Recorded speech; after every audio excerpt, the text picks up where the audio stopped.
Huwag mong idamay ang aking darling. O yan talaga mga kababayan, ang tila lumalabas ngayon na senaryo. Dahil pumalag na po mga kababayan.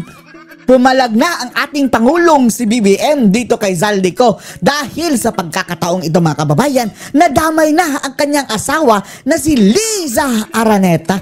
At sa unang pagkakataon mga kababayan, nagbanta etong si Bongbong Marcos dito kay Zaldico. At ang sabi niya mga kababayan, mapapauwi rin kita dahil ikakansila ko ang pasaporte mo. Oh grabe.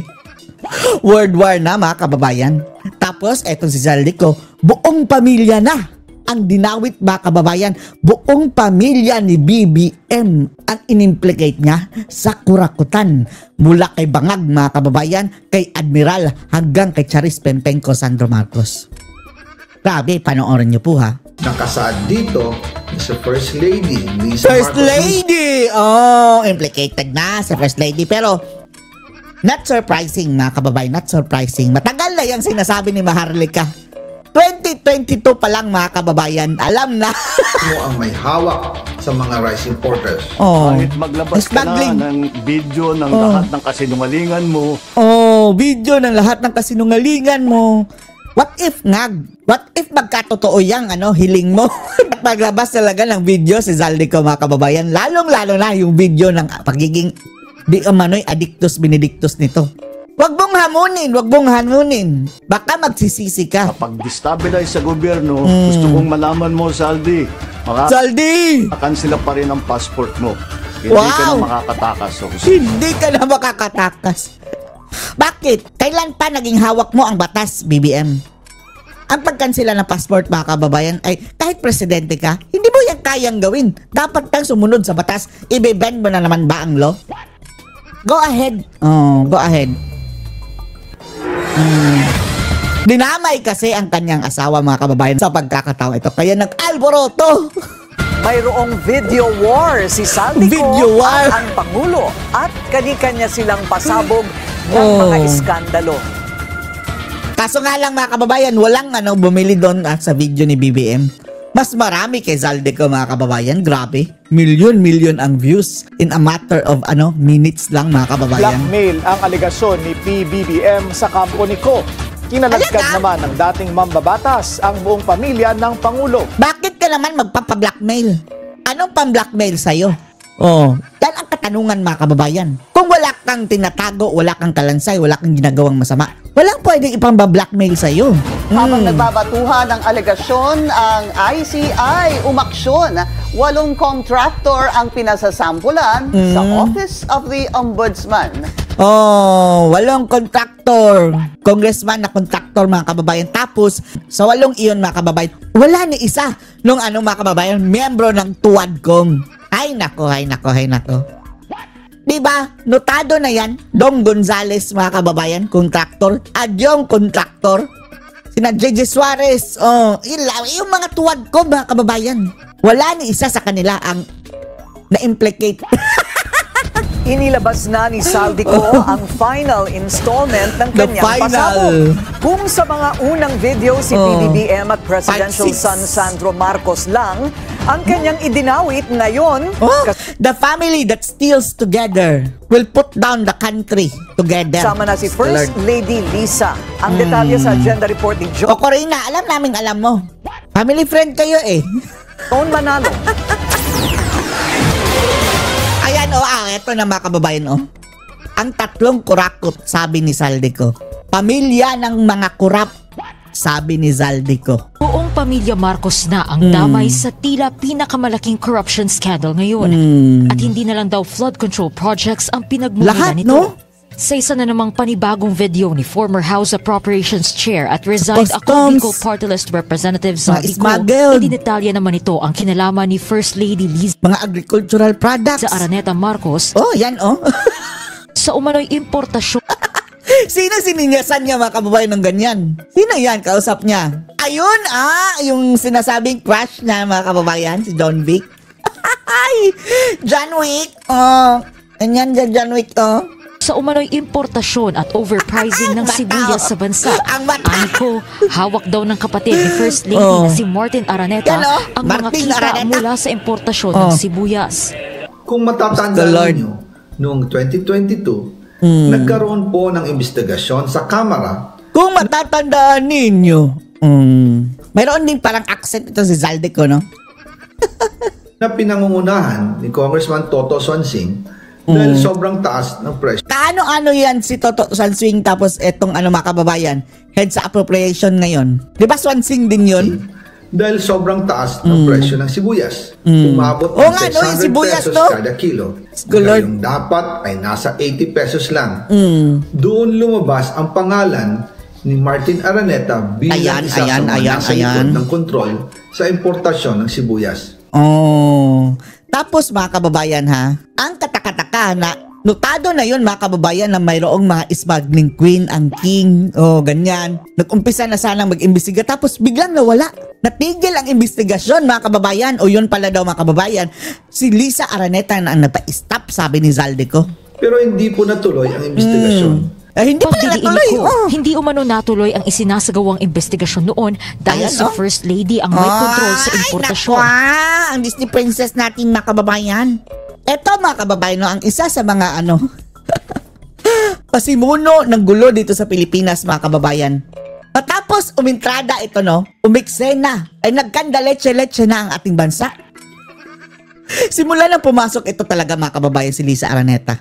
Kaya hindi dapat ito palalampasin mga kababayan. Etong sa ginawa niya, lalong-lalo na yung mga aligasyon sa kanyang kidnapping mga kababayan. Isa pa yun, dagdag pa yun. Tapos ito ngayong kurakutan.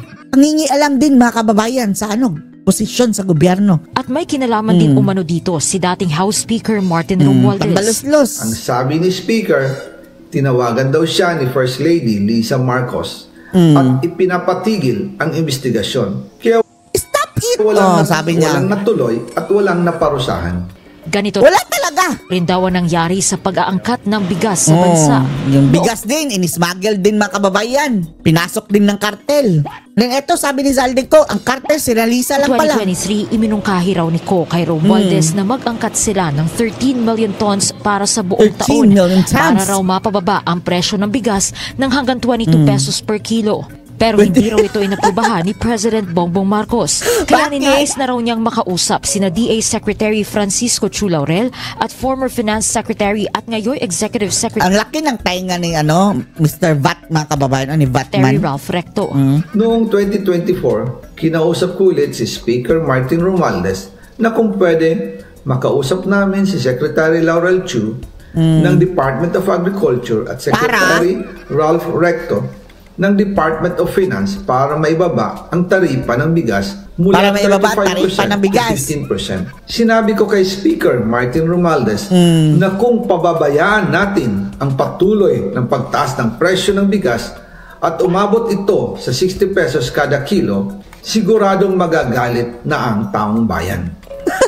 Posibleng magrevolusyon na ang mga tao at tiyak na maapektuhan dito ang mga kandidato ng administrasyon sa 2025 hindi, yung Bagoong Pilipinas na pala elections.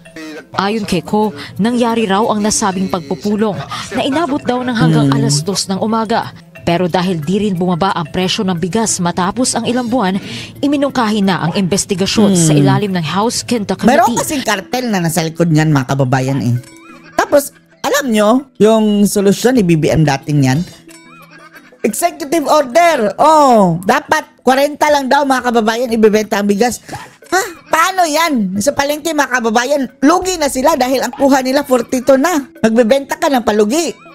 Sa halip na tugisin ang kartel. Walang nahuli ngayon ang kartel ng mga kababayan bigas. Yun pala, sabi ni Zaldico, asawa ng Agva. Pinahinturin umano ni Chu Laurel. Habang iniimbestiga nito ng Quinta Committee na pinamumunuan ni Congressman Joey Salceda, walang nangyari, bigla na lang itong pinahinto ni Secretary Kiko Laurel Chu matapos niyang ipakita ang isang confidential report.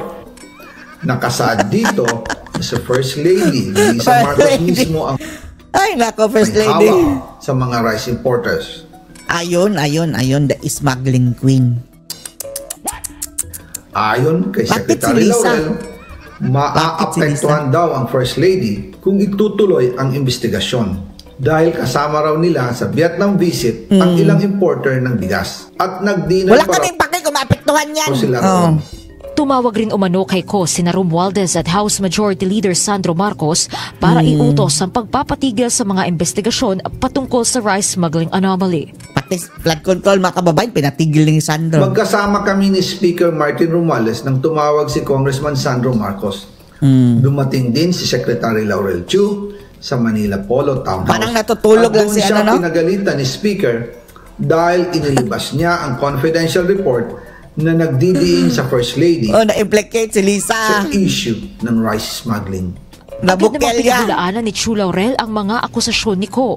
Anya, it's a script na pwedeng pan-Netflix. At ang totoo lang daw sa mga sinabi ni Ko ay ang pag-uusap na ibaba na ang rice tariff. Wala pang pahayag ang Malacanang. Eto. Etong animal na to si Lisa Araneta mga kababayan, no? Kahit kailan hindi talaga nagpapa-unlock ng interview, no? Ang style nito mga animal na to mga kababayan, sige, issue lang kayo ng issue dyan, hindi namin sasagutin, and then parang wala lang nangyari. Parang wala nang lalabas sa TV mga kababayan, pakikikay, and then bahala na kayo, makakalimutan nyo din yan, dilipas din yan, parang ganyan lang kayo mga kababayan. Lord. Ang tungkol sa pagkakadawit ni First Lady. Ilang beses ito na-implicate, no? Hindi lang din niya nasasagutin mga kababayan. Sa issue. Para sa agenda, Joan Manalo. Tingnan nyo mga kababayan, tama pa ba yan mga kababayan? Palagi niya ginagawa yung magpasayaw-sayaw ganyan mga kababayan. Joan Manalo, Billionaire News Ay Chat. nakong animal visit. Kung may pasabog sa Zaldico, meron din ang Pangulo. I don't think it's criminals. In the first place nga, hindi pa yan criminal si Zaldico dahil wala pang conviction eh. Si technically, hindi pa siya criminal. Kagaya mo. Ang tingin lang ilan sa'yo, criminal, pero technically, hindi ka pa criminal. Wala pang conviction. Nilapitan siya ng abogado ni Ko at inalok na ititigil na ang paglalabas ng video ng dating kongresista. Tapos, Pero may kondisyon. Ang detalye sa agenda report ni Ivy. Maniwala ka mga kababayan. So kung mayroon pang blackmail si Zaldico mga kababayan kay BBM, talaga may tinatago pala.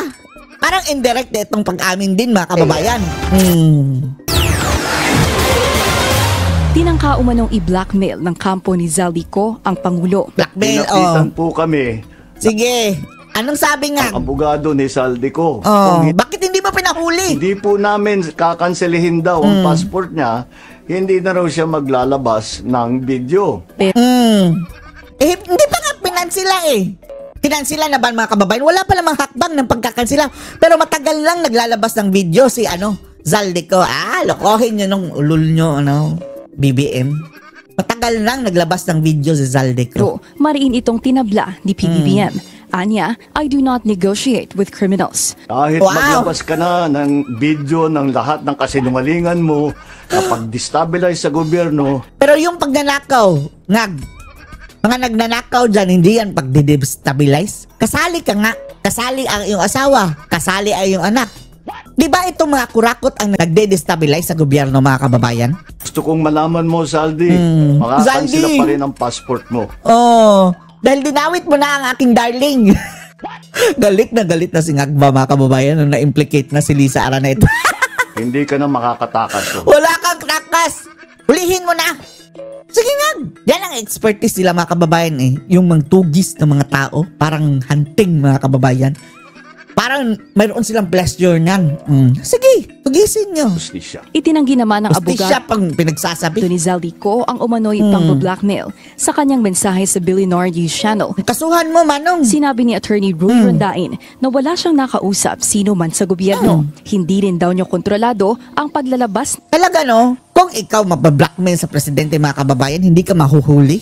Lahat paglapit mo pa lang, pwede ka nang gawan ng istorya niyan mga kababayan. Sige nga, ilabas mo nga ang CCTV. Nag-usap kayo niyan. Na mga pasabog ni Ko. Dagdag ni Rondain Budol na naman siguro ang mga video ng dating mambabatas. Pero duda rito ang malaki. Ang animal na naman mga kababayan, Nauumay na rin daw ang pala. nauumay kami sa mukha mo. Tasyo sa tinatawag nitong mga kasinungalingan nito. Hindi kami nauumay. Sa'yo kami nauumay, animal ka. Saan nakikita po? Sa nakikita po natin, sana na.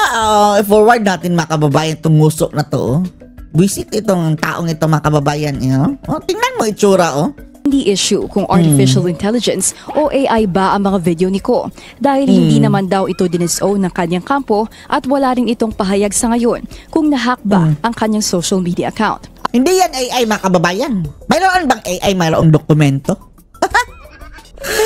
Tingnan nyo na lang mga dokumentos mga kababayan. Mako-confirm yan sa JAA. Ang mas malaking tanong daw ay kung totoo ba ang mga pasabog ni Ko na tanging mga korte at kaya nga, kailangang imbestigahan yan ang sabi ni Marcoleta. Hindi ba kayo magpa-fact check kay Saldico? I-dismiss nyo na ba outright? Wala na bang kahit katiting na bearing na hindi nyo a-actionan? Hindi nila in-actionan mga kababayan dahil na-implicate ang pangalan ni BBM, Lisa at Sandro Marcos mga kababayan. Ang makakasagot. Para sa Malacanang, malinaw ang motibo sa pilit na pagdawit ni Ko sa Pangulo at sa pamilya nito sa isyu ng katiwalian. Humanda kayo. Marami pang magsasalita niyan mga kababayan. Eto araw-araw mga kababayan. Hindi yan nakakatulog yung mga ngagbang yan. Dahil hindi natin alam kung sinong pipiyak mga kababayan one of these days. Iligtas ang sarili sa multi-billion peso flood control scam. Para sa agenda, Ivy Reyes, Billionaire News Channel. Handa raw si VP Sara sakaling bumigay si PBBM sa mga panawagang bumaba na sa pwesto. Eto mga kababayan, tinwist ng mga dilaw. Ang sabi nila, atat na si Sara mga kababayan. Sinabi ni Sara na, first of all, hindi ako naniniwala na magre-resign yan. Gusto nga manatili mga kababayan sa pwesto habang buhay, perpetuation in power. Magre-resign pa ba? Pero kung tatanungin yon kung ready ako dahil isa ito sa aking mandato.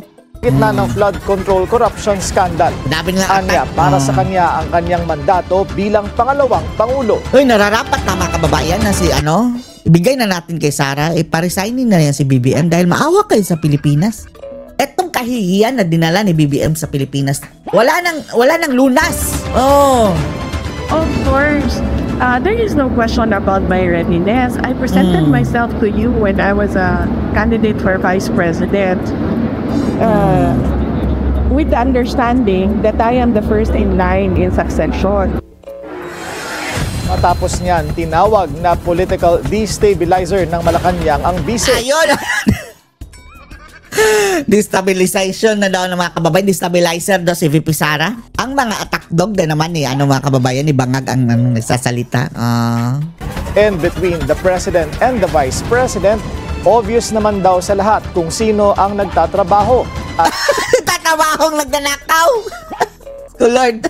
At kung sino ang nagbabakasyon lang. Bakasyon, Hindi ba kayo natunawan niyang issue niyo sa bakasyon? Lord. Sino ba yung sasabi niyan? Isang audio at video recording ang ipinakita ni Senador Robin Padilla. Ito palang animal, kasi Claire Castro, mga kababayan. Ng umano'y troll army ng gobyerno. Ito na, mga troll army, mga kababayan. Itong mga nakakaaway natin sa Facebook. Mga bayaran. Tapos yung ilan dyan, ChatGPT, AI. Ito si Undersecretary Claire Castro at ang Pangulo profile mismo. Ang detalye sa agenda report ni Hannah T.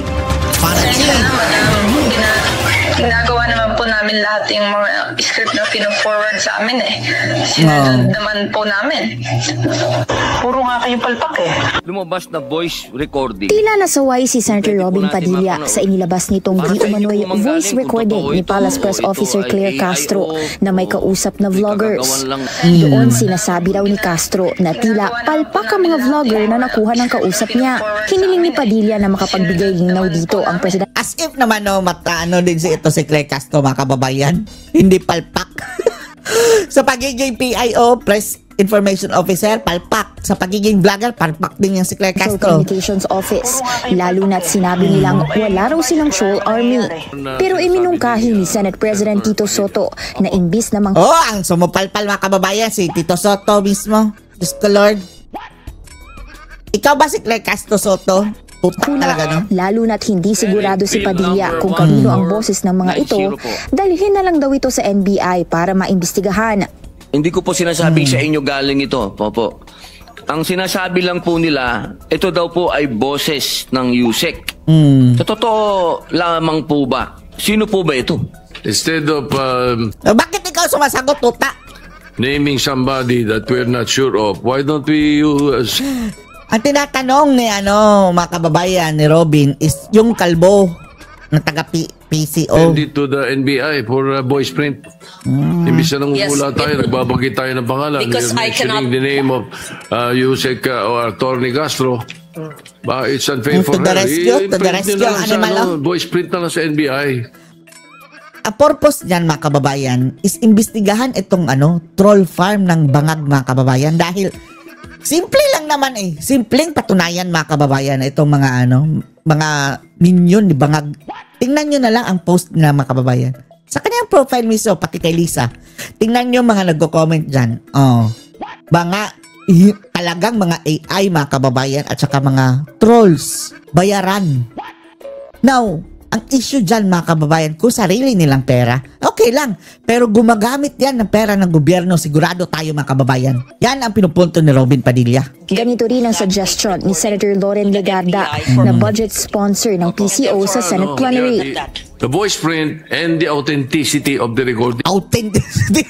Kasi madaling i-splicing ngayon yan. Yes. Madaling I would not say it's true. I would not say it's AI. Let Defender the na experts tutak, mga kababayan, determine that. Kailan ba maaalis na tutak niya, mga kababayan? Si Legarda na mismong siya raw ang sasaway sa PCO sakaling may troll army nga ang gobyerno. Lalo hindi niyo pa alam? Ay, nako. Lamak ang fake news ngayon. Nag-hire ako ng libo-libo na troll army.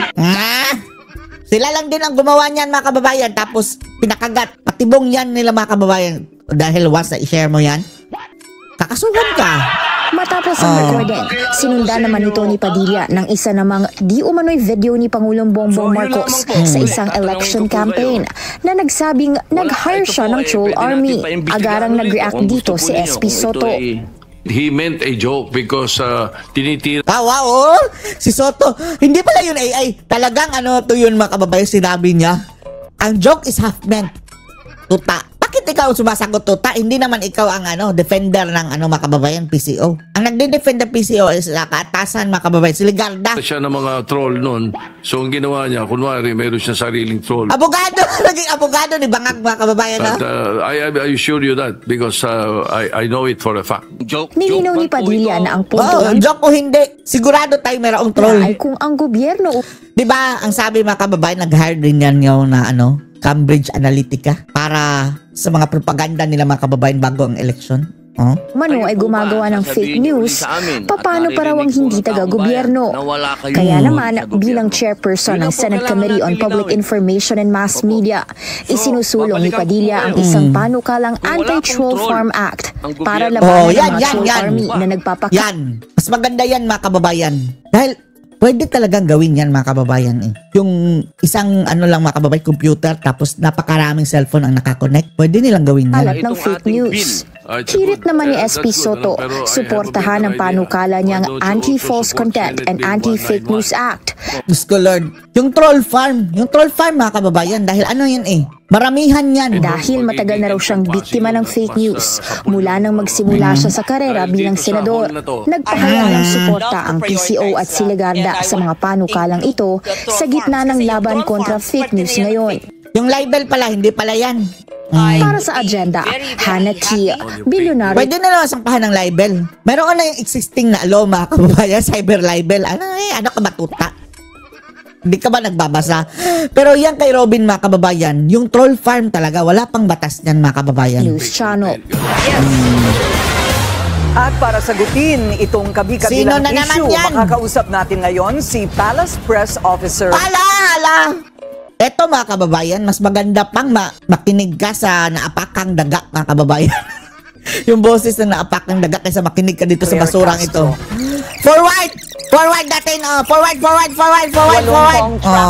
Masasayang lang ating oras doon, mga kababayan, walang silbi. Kung ano-ano na naman mga puro propaganda, mga kababayan, walang katuturan kasi nungalingan. Ang pinasasampulan na ng ICI sa Office of the Ombudsman. Sino-sino sila? Alamin sa agenda report ni Ian Maghanoy. Live mula sa Taguig. Ian, go ahead. Yan mga kababayan, mayroon na daw nasampulan ng mga contractors tapos wala ni isa doon sa mga taga-Tuwadcom. Diyos ko Lord. Halos lahat doon contractor. Pinky, 7 mga sitting congressman, kabilang na si, pang-8 na, si former Ako Bicol Party List Representative Zaldico ang inirekomendang kasuhan ng kasong kriminal ng Independent Commission for Infrastructure dahil sa kanilang direktang kaugnayan bilang kontratista ng How about si Dong Gonzales? Pamahalaan. Di ba contractor din yun? Kabilang sa mga nais pakasuhan ni ICI hindi natin to kilala mga kababayan. Chairman retired Justice Andres Reyes ay sina CWS Party List Congressman Edwin Guardiola, Bulacan 2nd District Congresswoman Agustina Pancho, Surigao del Norte 1st District Congressman Paano yung di ba sina Barbers? Sina Barbers din ba? Mukha. Francisco Matugas, Tarlac 3rd District Congressman Noel Rivera, Pusong Pinoy Party List Congressman Jerny Nisay, Uswag Ilonggo Party List Congressman James Ang Jr. at Cagayan 3rd District Congressman Joseph Lara. Wala talaga mga kababayan, no? Walang mga star. Yung si Zaldico lang mga kababayan, star of the show. Pero yung taga-Quadcom, itong mga bagoong mga kababayan na leader niya dyan sa Kongreso, wala. Ayon kay Reyes, sina Adyong, di ba? Mayroon din yung link sa mga mga kababayan, contractors. Ang rekomendasyon ay alinsunod sa mga ebidensyang nakalap ng komisyon laban sa mga tinaguriang kontraktor. Sinuri ng Billionaire News Channel ang background ng ilang kongresista at mga kumpanyang naiuugnay sa mga ito. Ang FSCO Builders Supply ni Zaldico. Ito, walang duda mga kababayan. Nasa West. Nakakuha ng 5.3 billion pesos worth of DPWH contracts sa Bicol Region, Metro Manila at Cebu from 2020 to 2025. FSCO lang yung nakalagay sa referral ng ICI. Hindi pa kasama yung SunWest at High Tone. Diba, ang sabi ni mga kababayan, Ping Lacson. Tanungin niyo na lang si Lacson. Ang sabi ni Lacson, 67. Bakit palo lang yan? Nasaan na 61? Na-connected din. Eto din si Lacson. Wala din, May alam daw mga kababayan, pero tinanong kung sino. Hindi ko alam ang papangalanan Ay, animal. Kagaya lang din na magalong. Ako na kung susumahin, aabot sa 100 bilyong piso yung nakubrang kontrata sa pamahalaan mula noong 2016 hanggang 2025. Si Edwin Guardiola naman na una lang iniulat ng Billionaire News Channel na nakakuha ng 30.1 billion pesos. Yan. Yan. Matagal na pala itong mga kababayan usap-usapan. Sige, DPWH contracts sa pamahalaan mula noong maupo siya sa Kongreso noong 2022. Kabilang sa mga kumpanyang nakapangalan sa kanyang pamilya ay yung Newington Builders, Laurel Development Corporation at ang S.A. Construction and Trading. James Ang Jr. naman konektado raw sa IBC. Ito talaga si yung notado na talaga mga kababayan na obvious si Dong Gonzales. Bakit wala? International Builders. Yung traidor sa PDP Laban. Traidor sa mga Duterte, mga kababayan, Dong Gonzales. Corporation. Sa aming initial research, nakakubra ng mahigit 37 billion pesos worth of DPWH contracts ang IBC sa Bicol Region mula 2016 hanggang 2025. Una na rin siyang nabanggit sa affidavit ni former Batangas 1st District Engineer Abelardo Calalo. Abelardo Calalo? Ang DPWH engineer na ipinahuli ni Congressman Leandro Leviste. Ayon kay Calalo, si Congressman ang daw ang nag-utos sa kanya na mangolekta ng kickback mula sa mga kontraktor sa Batangas. Samantala, naiuugnay naman si Congressman Nisay sa JVN Construction and Trading. Congressman Pancho sa CM Pancho Construction. Wala tayong kontra dyan mga kababayan. Go ahead. Pero lahatin nyo dapat aabot ng 67 gaya ng sabi ni Lacson. O Lacson, panahon na ito. Chance mo na ito Lacson na magpakitang gilas. Pangalanan mo si na. Congressman Lara sa JLL Pulsar Construction Corporation. Si Congressman Matugas sa Boom Metrics Development Corporation. At si Congressman Rivera naman sa Tarlac 3G Construction and Development Corporation. Patuloy na bubusisiin ng Billionaire News Channel ang mga kumpanyang kadikit umano ng mga kongresistang ito sa mga susunod na araw.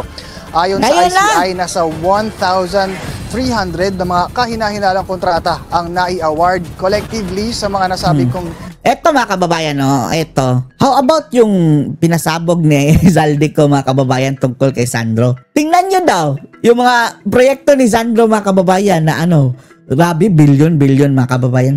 More than 50 pages. Grabe. Kongresista simula 2016 hanggang 2024.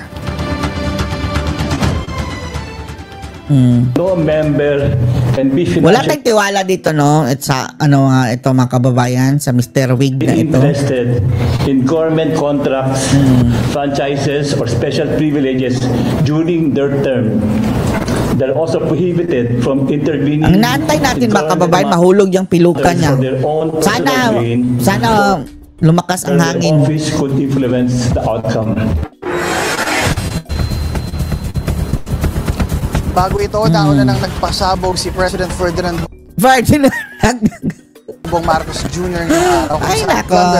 Graft cases din ang kakarapin na mga tinaguriang contractors. Sa isang video Ikaw statement, din, plunder ka, BBM. Buong pamilya mo. Sinabi ng Pangulo na dapat, no, ito sina BBM mga kababayan, sina Lisa at Sandro. Dapat sa ordinaryong selda ito mga kababayan, ikukulong. handa ang DPW. Kulang pa yan mga kababayan na kabayaran sa ginawa nila kay Tatay Digong. Kung sino pa yung mga, ay nako, may mga masasamang ginawa sa bayan mga kababayan, no? Sila pa ang kay Tatay Digong, nagpatapon. At ICI na magdala ng mga ebidensya sa Office of the Ombudsman laban sa kanila. Pagrekomenda sila ng kaso ng plunder, anti-graft, bribery, conflict of interest sa 8 congressman na may-ari na si Tambalos-Los ang mga construction company na may proyekto sa DPWH. Ay nako, bangag.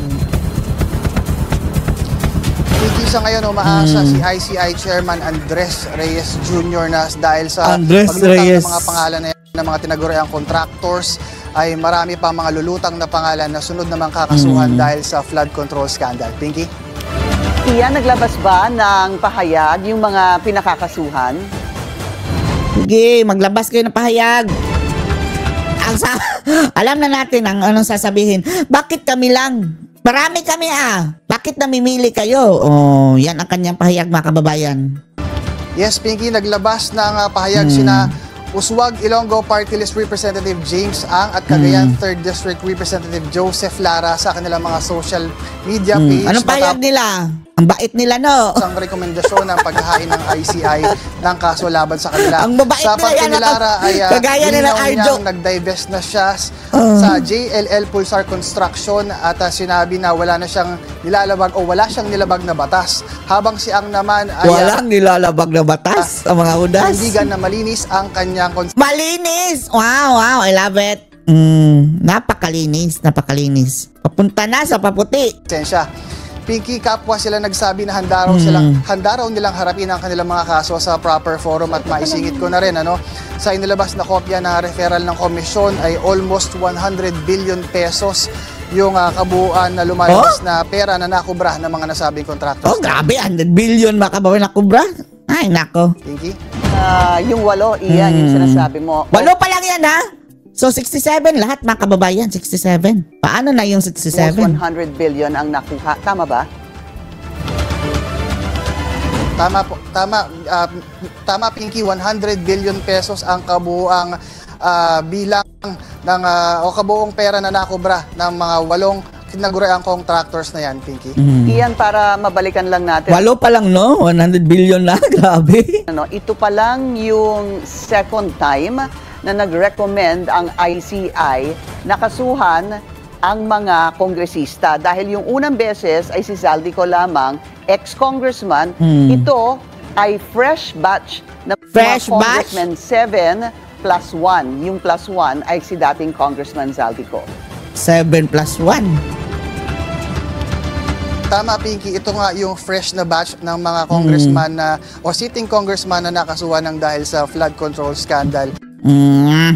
At nauna nga si former Congressman Zaldico sa kaso na yan. Pinky? Alam mo bakit iyan magandang ulitin yan or to underscore that dahil nga doon sa first batch ay si dating Congressman Zaldico lang yung pinakakasuhan at doon sa publiko nagtataka sila, nasa na yung mga ibang politicians? Kailan ba sila kakasuhan? Dong Gonzales. Marami mga kababayan na Kaya ito na itinuloy na ng ICI, at least itong recommendation sa Office of the Ombudsman na kasuhan ang 8 congressman, 7 sitting and 1 ex-congressman. Maraming salamat sa iyo, Ian. Magkanoy, nag-uulat ng live mula sa ICI office sa Taguig. Habang may patuloy na nakakasuhan sa flood order scandal, tuloy din ang crackdown ng AMLAC sa ari-arian ng mga personalidad na iginadawit dito. Narito ang agenda report ni Joash Malimban. Nangaraw po sa inyo lahat. Kinumpirma galit na si Bangag dahil dinawit na kanyang darling na si Admiral Pangulong Bongbong Marcos na ipinag-utos muli ng Anti-Money Laundering Council ang pag-freeze sa ilan pang assets ni former Ako Bicol Party List Representative Zaldico. Kasunod yan ng pahayag ng AMLAC na isang former elected official at isang high-ranking official mula sa isang independent constitutional body ang may assets freeze order na dahil sa flood control scandal. Kabilang dito ang nasa mahigit 200 bank accounts, 15 insurance policies, 2 helicopters at isang eroplano. Ang air assets na ito aabot na agad sa approximately 3.9 billion pesos. Sa kabuuan, aabot na sa 12 billion pesos worth of assets ni Ko ang may freeze order mula sa AMLAC. Umpisa lang po ito. Mas marami pong asset ay mafo-frozen para maibalik yung asset ang mo, pera kailan ng tao sa kanila. Ibalik mo pera namin. Ikaw dapat magbalik. Pati yung sa iyong ama pa lang, mga kababayan. May utang pa kayo sa Pilipinas. Tandaan nyo, Marcos. Ang pangako tandaan the nyo. money of the people will be given back to the people. Mula nang gumulong ang investigasyon sa mga Na-nerve ba, kababayan, no? Magsalita ng ganyan. Anomalyang proyekto sa DPWH, mahigit 3,000 bank accounts, 198 insurance policies, 247 motor vehicles, 178 real properties, at 16 e-wallet accounts na ang nahainan ng freeze order. Kung susumahin, aabot ang total value ng assets na ito sa 11.7 billion pesos. Ayon kay AMLAC Executive Director Matthew David, layo ng freeze orders na padaliin ang investigasyon ng ahensya. Frozen lang? Confiscate na. Sa iba pang possible money laundering schemes na konektado sa flood control projects. Inaasahan din daw na mas tataas pa ang bilang ng assets na mahahainan pa ng freeze orders. Para sa agenda, Joash Malimban, Billionaire News Channel. Damay si PBBM sa mga questionabling insertion sa national budget. Damay! Yan ang paniwala ni Liberal Party President Erin Tanyada. Dilaglag ka na ng dilaw. Gayon pa man, okay lang yan. Mas matindi ang mga kababayan ganyang ugali. Alam na nila na mali. Alam na nilang nagkasala. Pero okay lang. Dahil si Sara Duterte ang papalit. Ayaw ni Tanyada na pumalit sa Pangulo.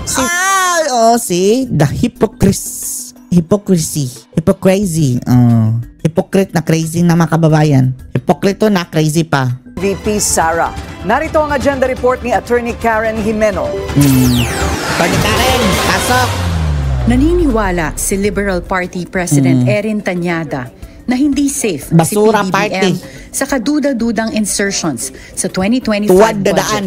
Sa At the Forefront ng Billionaire News Channel, sinabi ni Tanyada na damay din ang pinsan ng Pangulo na si former Speaker Martin Romualdez. Pero okay lang dahil kaysa sa Duterte ang uupo.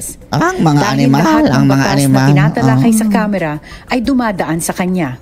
Nauna nang idinawit ni resigned Congressman Zaldico si PBBM at Romualdez sa umano'y 100 billion peso insertions sa 2025 budget. I feel that it's hard for the President to wash his hands on the budget process because the Secretary of the Budget should always be on top yan of pa this. Naman ang gawain ni BBM, hugas kamay.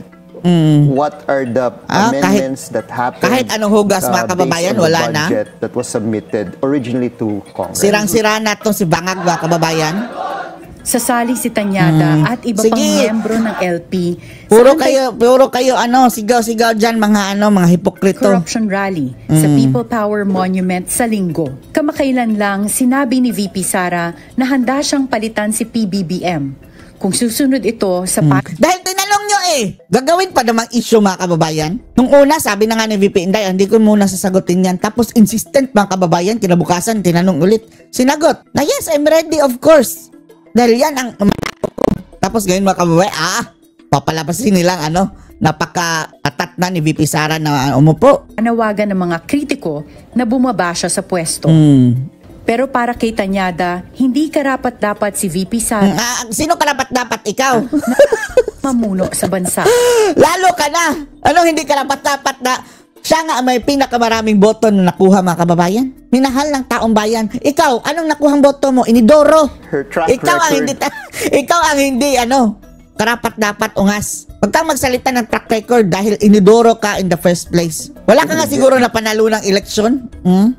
Department of Education. Kahit pa siguro mga kababayan, presidente sa asosasyon o kandidato sa asosasyon ito, hindi ito mananalo. And then questions on her integrity with regard to the confidential fund. As if naman mayroon kang integrity dyan. Who are you? So that's why there was an impeachment filed against Sara. Sinong nagsampa? Yung Saba. Yung kakampi mong Saba. Last December. So questions of accountability. As if naman may karapatan kayo sabihin yan kung talagang ang nagsampa ay hindi kayo. Kayo din ang nagsampa eh. Kayo din ang magsabi na, kaya siya sinampahan ng kaso. Namin! Accountability has not been answered with regard to the charges against Sara Duterte with regard to corruption and her stint as tapos ang mga Marcos Secretary lang. Department of Education. Ito mga kababayan, corruption ng Marcos, nag-uumapaw. Okay lang kayo dyan. Basta hindi lang si Sara. Magnakaw lang kayo, magnakaw. Yan mga kababayan ang mga dilaw. Nagbigay naman ng unsolicited advice si Tanyada kay hindi ka hinihinga ng advice, animal. Dating Duterte spokesperson Harry Roque. Umuwi ka na at harapin ang mga kaso mo. Ano kayo It's siniswerte? clear that Harry Roque had violated certain laws because the courts would not cancel his passport if there was no evidence to prove that he is liable. So yan si Roque mga kababayan, hindi yan mapapauwi dahil ongoing ang asylum yan. Years and years mga kababayan ang gugugulin para matapos yung hearing niya sa asylum. Bababa na lang si Bangag sa 2028. Wala pa yung mga kababayan desisyon ng kanyang asylum. Kaya hindi yan mapapauwi. Si Joma Sison nga, na-rebelde yon, ang daming pinatay mga kababayan. Mas malala pa, hindi yan yung nag-grant na asylum mga kababayan, hindi na pauwi ng Pilipinas. Ilang beses nag-request ng Interpol mga kababayan ang Pilipinas, hindi na-grant mga kababayan si Joma Sison. How much more itong si Roque mga kababayan na hindi nga ito ang kasalanan niya mga kababayan. Hindi nga kasalanan, made up nga ang mga accusation sa kanya. Imposible. Kung hindi nila mga kababayan kikidnapin, hindi yan mapapauwi si Roque. We just wait on how the Interpol will act. If he has nothing to hide, then nothing to hide. Para siya, loko-loko, siraulo mga kababayan, napapasok lang sa bunganga ng buwaya. He should come home and face charges. Humanda ka. Ikaw yan. Concrete example is Laila de Lima. She didn't run. Saba. Dahil wala rin katatakasan sa Saba mga kababayan eh. Pasalamat ka, hindi kayo kung naging diktador lang yung si Tatay Digong mga kababayan, wala na yun si Saba. Pero papalayain lang din ni Bangag mga kababayan eh. Bibigyan niya ng amnesty si de Lima. Kaya kung pwede, bawiin na yung imbestigahan na sa Saba mga kababayan, mayroon pa yung mga kasalanan. She faced it. Kasama nito si Bangag. Nahaharap sa kasong human trafficking at inciting to sedition si Roque. Nakasalukuyang nasa walang walang mga piyansa. Kagaya ni Kibuloy, kawawa talaga si Kibuloy mga kababayan, Talagang panggigipit ang ginawa nila kay Kibuloy. Para sa agenda, Attorney Karen Jimeno, Billionario News Channel. Ano masasabi dito mga kababayan? Post comments below.